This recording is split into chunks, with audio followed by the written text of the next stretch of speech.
What's up guys, Saiyan here, and this is my Maverick deck profile for Wars TCG. Let's jump right into this beast, starting with the locations. My preferred starting location is Themis Mobile Asteroid. If we can start the game with a cheap ship in our hands, then we can immediately go up to two Maverick support icons, and it gives us 2 energy from the get-go, so we can start our first turn with 3 energies plus whatever our opponent puts out, which is great. So Mobile Asteroid is definitely my favorite starting point. I run another 9 locations. Let's go through the sectors first. We got Titan, Raving-Red's Refuge. This is particularly good because it does not give an energy to our opponent, which also means that they can only deploy ships here who have scouting. And each time a target fighter you have at a location would be lost. If there are no fighters here, you may lose 1 energy if you do put target fighter here instead. This is really cool when you have a big investment like Cat's Claw, for example, out, but not with Grimalkin. Then you can go ahead and save that unit till you get Grimalkin down, right? And then it's going to be immune to attrition, so obviously less chances of it being lost. I really like Titan. It's a fantastic location for Mavericks. Then we got Europa, the Gambler's Hideaway, another location where we don't actually give our opponent any resources. So same things apply as with Titan. And of course we get the effect that we can use anytime when we can pay 2 energy. Move target fighter you have here to a moon sector where a battle is taking place. Any player may use this ability. So it allows us some extra movement outside of the movement phase, so it's just fantastic. Then we have Ganymede Trigenium Source. It is your go-to Ganymede location if you want to have space location, space sectors. Gives you 2 energy, does not give you a support icon, which is, well, it's not ideal, but it does have at least 3 for Destiny, which is always cool. Each player's drain here is +1 for each related site he or she controls. So we do, of course, have a couple of Ganymede sites that we can use here. Actually, I might as well jump into them right now. We do run 2 Ganymede frontier camps, so these you can deploy as many as you want. You can also have as many as you want in your deck because they're unlimited. It's a bit of a shame that these only come in the starter decks, but hey ho, they had to make those starter decks sell, I guess. So Frontier Camp is a really good encampment. You can obviously have 2 of these down, or you can just tuck this one under this, or you can actually tuck it under any other unit encampments. Doesn't matter which form they are, because we also have the Jupiter approach route encampments. Doesn't matter, you can put them under either types of locations. But what I'm trying to get to is the fact that the more frontier camps you get down, obviously you get better drains at Ganymede. So you gotta kind of read the game. You kind of read what is the situation, whether it's worthwhile putting out a second frontier camp, or you really just want to stick with that one and then put the other one somewhere else, or you might not even see it during the game. Either way, our opponent's probably gonna have Ganymede locations as well, because pretty much all decks will need some form of help, and there's loads of Ganymede locations in the game, so it is nice to have that. Moving on, we have Arethusa Remote Power Plant. Again, great for the Mavericks. As long as a player has an inverted ship here, he or she generates 2 more energy here. If you can get this out quick and invert one of the ships, then you're living the dream. You basically have no problems with energy for the rest of the game. But the reason why we still start with Themis is just that early access to 2 support icons, which is really important for us. And then, as I've shown you guys earlier, we have the Jupiter approach route or route sector, which is also an encampment. This one is not unlimited, however, um, but it is a planet nevertheless. And the reason why I have a 2-2 split is because, of course, we want to be dominating in space more than on the sites. And finally, we have the landing pad for Themis. This is another fantastic location. It does give us 2 energy, it does give us the support icon, and we can pay 2 energy as many times as we want. Move on any number of target units you have here to another side. You may use this ability only during your move phase. Your opponent may use this ability during his or her move phase. This is the closest thing to, for anybody that's played Star Wars CCG, this is basically one of the landing platforms or docking base for Star Wars CCG, because it pretty much does the same thing. So it's kind of like in canon, if you want to canonize this, this is like hiring a guy that takes all your guys for 2 energy to any other site, which is absolutely amazing. By the way, it is just so good. I would run this card in any deck, regardless of that Maverick support icon. I haven't really checked if all the other factions have access to a landing pad like this. It would be great if they did. If not, then I would just run this in any deck, really. It is just so good for that extra movement. Okay, so this is it for locations. I'm only running, as I said, 10 locations, but I am running expansions, of course, no surprise there really, but let's look at the ships. Let's look at what makes this deck move around. Of course, Mavericks, you gotta have ships. That's where the power of this faction lays. So let's start with some of our early game cheap ship units that we can get down. We got 2 copies of the modular transport.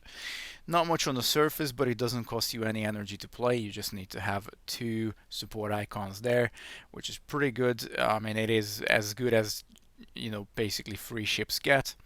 It's a 1/4/1, and for 6 energy you can invert it. If you invert it, it becomes an absolute beast, 4/1/4.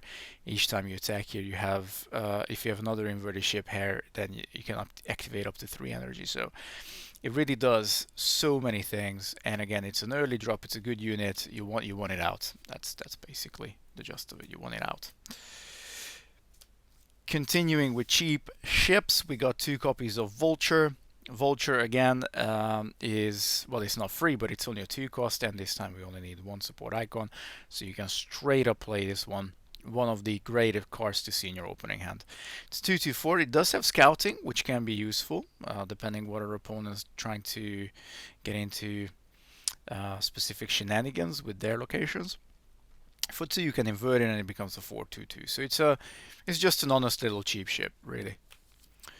And we also have 2 copies of Hawk's Wing. Unfortunately, this one is a unique ship, so you can only have 1 of this in play at any point in time, but it still only costs you 2 and 1 support.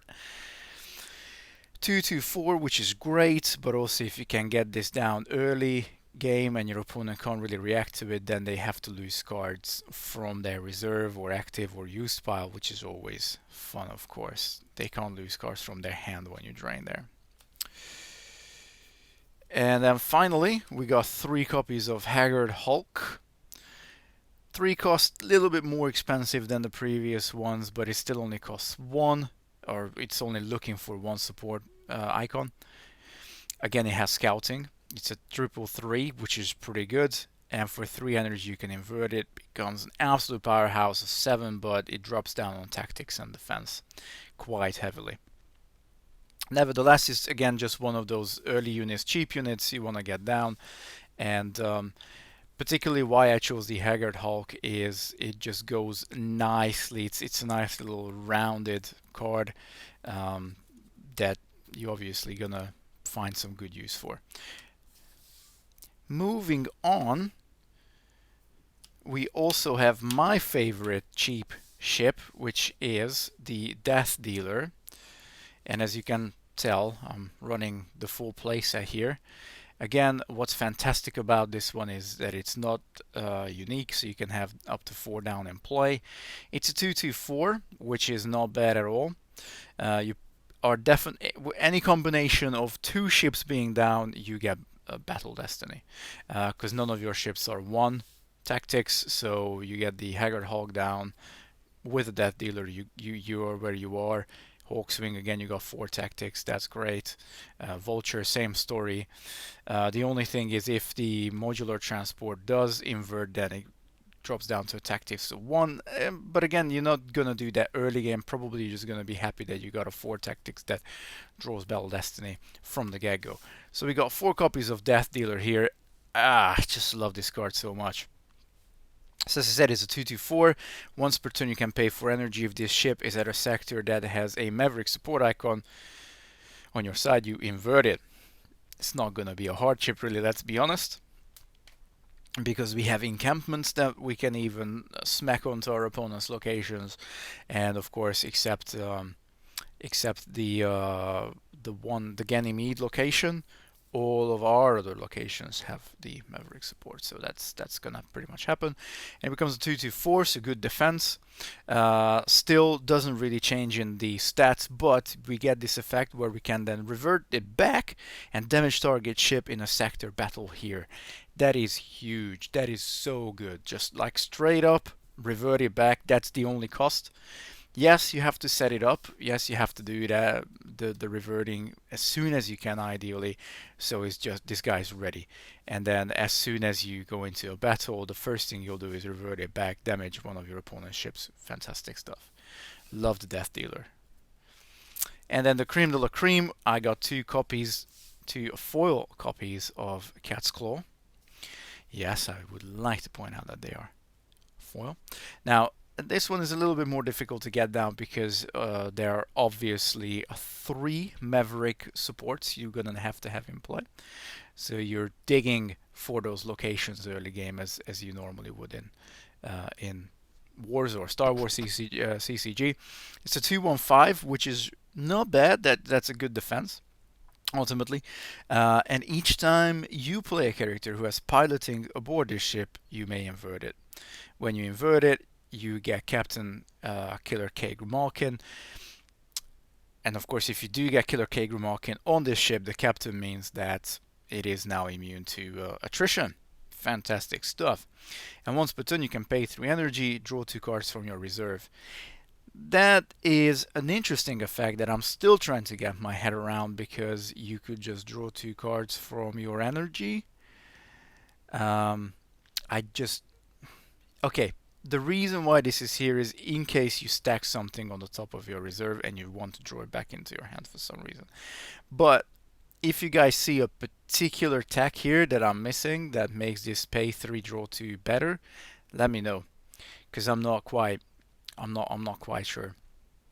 Maybe the fact that you can do this, I don't even know. Why would you pay 3 to draw 2 if you can just draw the 2 that you would pay and have 1 reserve? Never mind. It's still a cracking unit, and of course when you do revert it, it becomes a 4/15, so it gains +2 power. But K. Grimalkin also has piloting 3, which will add +3 power, +3 tactics. So this becomes an absolute beast, really. If you get Cat's Claw with Killer K down, basically an unremovable object. Talking about Killer Grimalkin and the other characters, let's look at the characters. Because indeed we do have 2 copies of Katie. And it is a costly unit, 5 energy, and you need to look for 3 support icons, but you get a unit that can draw Battle Destiny on her own immediately. So 3/5/4 is just great stats, but at piloting 3s, that's spicy.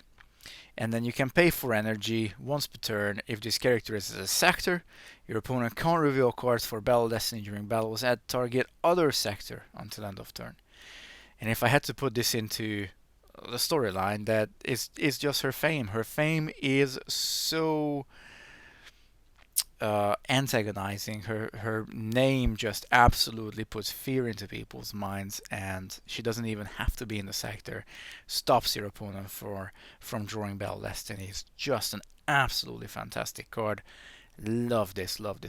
I would put this into Maverick decks even if I was running no ships whatsoever. Just so good. Just for that tactics of 5, of course.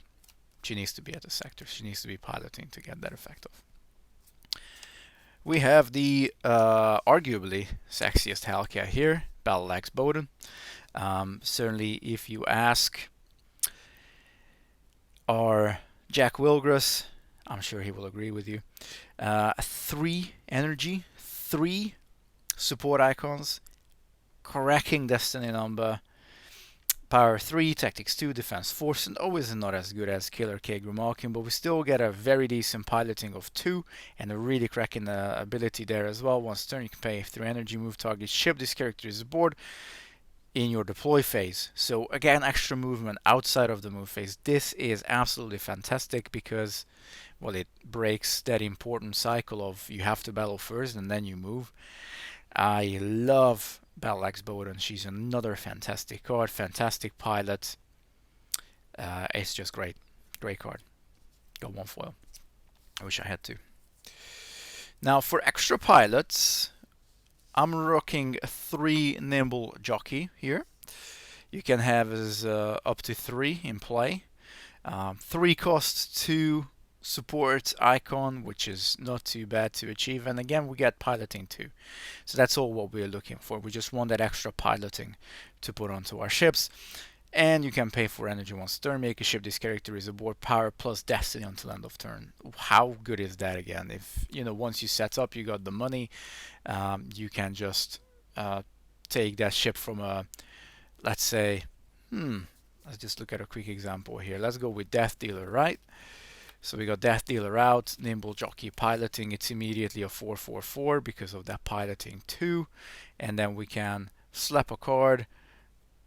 Now it's a 9/4/3. How cool is that? For 4 energy, well worth it. Okay, so Death Dealer, Nimble Jockey, and I'm running 1 Stripe Macmillan. I might put my second copy into the deck as well, just to replace another Nimble Jockey, as just because I absolutely love this guy. But you know, actually, if I want to keep it very thematic, I'm just gonna keep it at 1. Stripe is quite possibly the best pilot in the entire game. Yes, definitely on par with Killer Kate, because you can put this guy in any deck, and that is fantastic. You don't need to have any support icons, you just pay the 4 energy, Stripe comes down, has a cracking destiny number of 5, again. Yes, the stats aren't great, 2, 1, 3, you're not gonna send him into battle, obviously, he's a pilot. He needs to be on the fighter though, to get that piloting 3, but you really have to look to find units that are 3 piloting, and there's usually, I know that she has 1 piloting 3 unit. I'm really not sure if the other factions have anything along the lines of 3, but Stripe you can put into any deck and you immediately have, if you're running fighters, you got 3 piloting, just an absolutely amazing card. If you don't have a copy, which is highly likely, just put in a 4th copy of Nimble Jockey and you'll be absolutely fine. Now, when it comes to operating on the sites, I'm rocking 3 copies of the Gambler because I want to see this guy, ideally as soon as possible. This guy is an absolute beast, an absolute tank. Again, just one of the best units in the game, really, from the printed 2 sets. 3 energy, 3 support icons. So yeah, the 3 support again is not super easy to get to, but you will. It's not really going to be a problem unless you have some ridiculously bad luck, or just yeah, you know, something goes wrong. 3 power, 5 tactics, 6 defense. He's immediately going to draw Battle Destiny, which is wicked. Once a turn, you can lose a random card from your hand. He gains immune to attrition until the end of the turn. That is, well, again, immune to attrition. It's just you're as long as you have at least a card in your hand, and you can, if you're happy to lose that random, this guy's gonna stick. And pay 2 energy, put a card from your hand on top of your reserve. Now, because he's tactics 5, you're gonna be able to draw Battle Destiny more often than not. And just really quickly, when we get to the end, I'm going to go through the destiny numbers in the deck as well. You're going to be surprised how good the destiny numbers are in this deck. Well, you might not be that surprised because, I mean, we are playing Mavericks. So 3 gamblers. It's worthwhile having the 3 because, you know, I'd rather have 2 in my hand and then play one, lose the second one randomly to give immunity to attrition to the one that I have just played, and I'm happy with that. You know, I might even run 4 if I really wanted to. I could probably run 4. I think 3 is the right number though. 1 copy of Ace McAllister, because it's a free drop. You just need the 3 support icons. Again, look at that cracking destiny number up there. He's a 115, yes, but again, same as the gambler, you can lose a random card from your hand. He gains immunity to attrition until the end of the turn, so that is just so good. And once turn, you can pay for energy until the end of the turn. Make this character's defense +2 if destiny equals 1 or 2, or make him power +2 instead if the destiny is 3 or 4, or power +6, tactics +6, and defense +6 if the destiny is 5 or 6. I don't know if you guys paid attention, but I have already shown you quite a lot of cards with a destiny number of 5, and we also have 6s. So more often than not, especially if you got the gambler out as well and you can put a card from your hand straight on top of your reserve, you're going to be giving Ace McAllister +6 power, +6 tactics, and +6 defense. So he's going to be a 7/7/11, which is just madness. That is absolute madness. Love this card as well so much. And then on to perhaps less amazing cards, but they still take care of stuff when they hit the ground. I got the Cribber here, which is kind of like, this is one of the flex slots. So I mean, obviously if you got a particular character you absolutely want to run here, I would highly recommend considering, you know, shaving 1, maybe 2 Cribbers. I would keep the 1 because the effect is really good, and again, you look, it's a 6 destiny card. It only costs you 2 energy, it only needs 1 support icon, and it's a 2/3/3, which is not bad. Each time a player reveals a card for Battle Destiny during a battle, here you may pay energy equal to the destiny of that card revealed. If you do, that player reveals another card for Battle Destiny instead. You may only use this ability once per turn. So you can either obviously give yourself a second destiny draw, or if your opponent has an extremely good Battle Destiny and they put some on top of the deck, then you can Cribber it away. This Cribber, funny enough, is also a natural counter to like the Gambler, for example. So, you know, it could be a really nice little counter tech to have in a deck that's not necessarily Maverick, but you might just drop a couple of locations in your deck to be able to get Mavericks out to. And then finally we got 2 general bots, Nav 4 bots here, purely for the card draw. It's quite difficult to get this guy into the game considering it's a 1/1/3. I mean, the 3 support icon is a bit hefty, but when this character enters play, you may drop 2 Destiny cards from your reserve. And you can absolutely use the Gambler's effect if you're not about to battle with the Gambler, or not about to battle at all, to draw 6/7 cards with General Bots Nav 4. Yeah, no problem at all, which is absolutely ridiculous.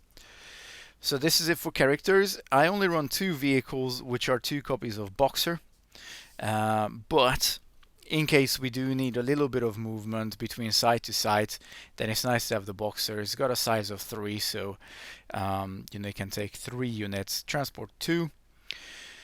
Each time you reveal a card for Battle Destiny during a side battle here, you may pay 1 energy. If you do make that card's Destiny +1, you may change it no more than 1 card's Destiny during this ability per turn. So similar to the Cribber, but this specifically will add +1 Destiny, which is really nice for us. Again, it can just boost up a 5 to 6, 6 to 7, whatever. Got a couple of weapons here. Got 2 copies of the Spassky Quickfire Mark II. Cracking destiny number again of that 5. It doesn't cost you energy. And once per turn, you can pay 1 energy, choose target unit your opponent has in a side battle here.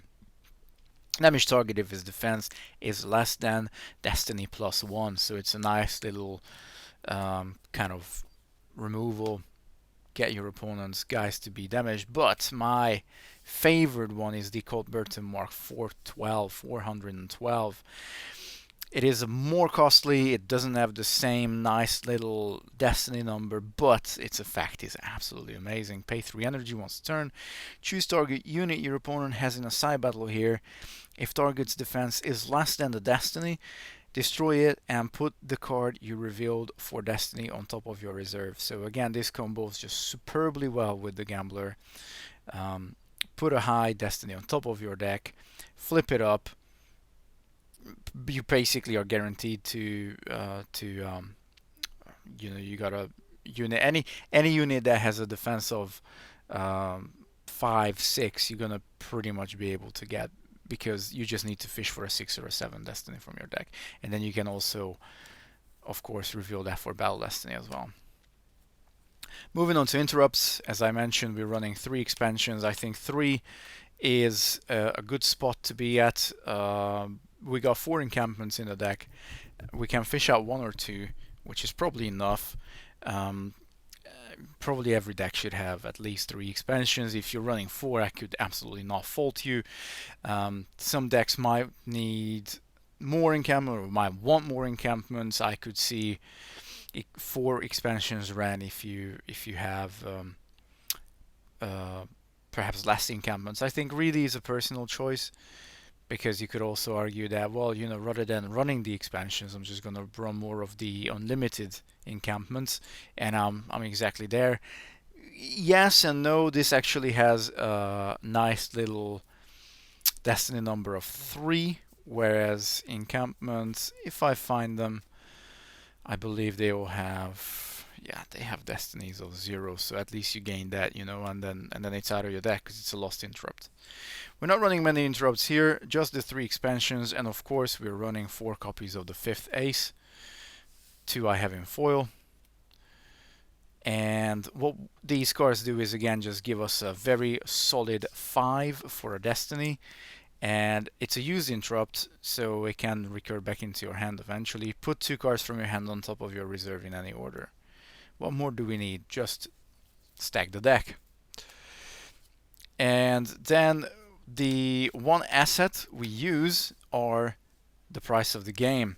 We actually can have all 3 of these out because they are not limited, they are not unique, or whatever they're called. Each time a card is revealed for battle destiny, you may lose 1 energy. If you do, make that card's destiny +1 or -1. You may change no more than 1 card's destiny using this ability each turn. I do believe that if you have more than 1 price of the game down, you can still only use it once, but the reason why I run 3 again is the high destiny value, and I kind of want to see it. I want to be able to manipulate my destiny numbers a little bit. And then we are also running 2 Jovian standoff, but not because we want to play it, it's because they have a destiny value of 7. Now, it is a bit cheeky, and of course the game designers, Decipher, was a lot more careful with high destiny number cards. Not like the Death Star 2 Luke or the Emperor, because this says when you reveal this card for Battle Destiny, you lose 3 energy. It's still a small price to pay for a 7 that you can bump up to an 8 with price of the game. So yeah, I'm happy to lose energies to get really high destiny numbers. If you decide you want to play this asset, it has to go into a unit, and you have to dismiss the asset. If this unit is at a site, make target pending drain here +3. So if you got a drain in and it's pretty much a game, I would probably play this if I knew that my opponent had really had only a few cards left in their in recirculation. Then I would crack this and be like, okay, make that drain from a 2 to a 5 and just win the game there. But also, I mean, Raving-Red Jane holding the gun up to the gambler's face. How did she get there? Who is she? Why is this image so absolutely amazing? Well, all these things I probably would be able to answer to you some of them not really. Some of it is very blurby. I'm just gonna say that it's quite late when I'm recording this video, but I'm glad you guys joined me on this one. Up until next time, Bussy and signing out. Peace.